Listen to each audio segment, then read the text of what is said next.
Hi, this is my narrative on the part two of the Learning Theories assignment. So I have my notes here to kind of go by about everything I'm going to talk about, and then my references for part one and part two at the end, just so I can have them clearer and bigger to turn in. Okay, so the new information that was kind of fun and cool for me was definitely about the Montessori method.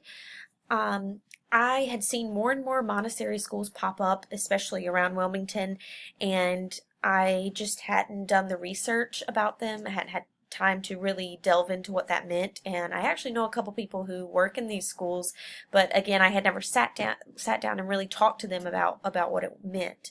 So I have this quote here: "The Montessori method is an approach to learning which emphasizes active learning, independence, cooperation, and learning in harmony with each child's unique pace of development."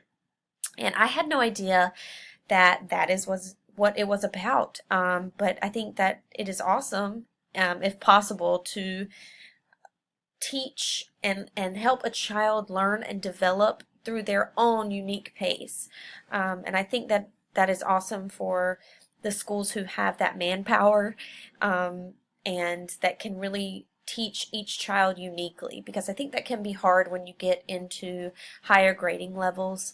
And of course, as a child is more and more developed, a student, it becomes a student, and etc. But I think that that is really neat to have at the preschool level, where the child can, you kind of follow the child's lead.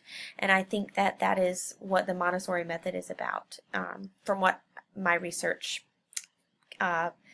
came up. Okay, so what did I already mastered? I took psychology my sophomore year of college, and we really talked about Erik Erikson and Freud and the 8 stages of development when it came to the brain and what that meant. We talked a lot about late adulthood, in Erikson's 8 stages, and how it was a look back on the rest of your life. And then the adolescence and the school aged, how it's crazy how much your brain develops when you think you know everything as a teenager. And I can say that because I was there and I did know everything. I definitely did not, but I thought I did. So, but I had already knew about Erikson, and so I wanted to choose something different, that I hadn't mastered already. And I chose social development theory, in constructivism, because although I was aware of the zone of proximal development, I knew about it in terms of psychology and not in terms of education. And I really wanted to build that bridge and make that connection. And then when I learned more and more about the more knowledgeable other and how important social interaction is for child's development, I really kind of fell in love with this theory.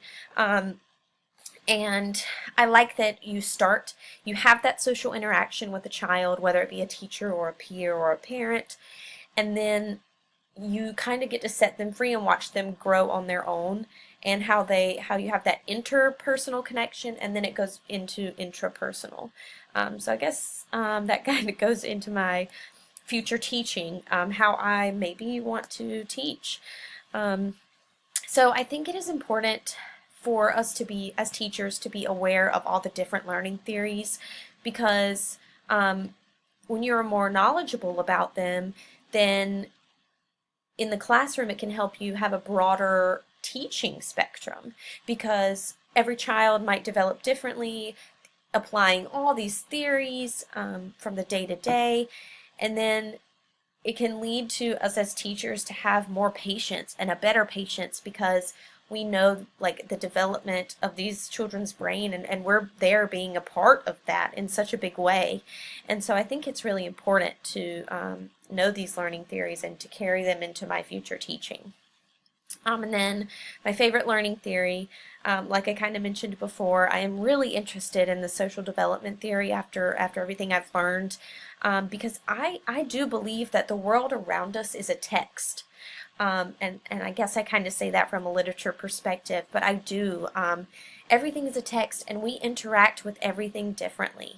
And I think that's so cool, because we all have a different life, and we all have a different worldview, but that also comes into the classroom when you're dealing with students from every walk of life, and you have to address each and all their needs while addressing them as a whole.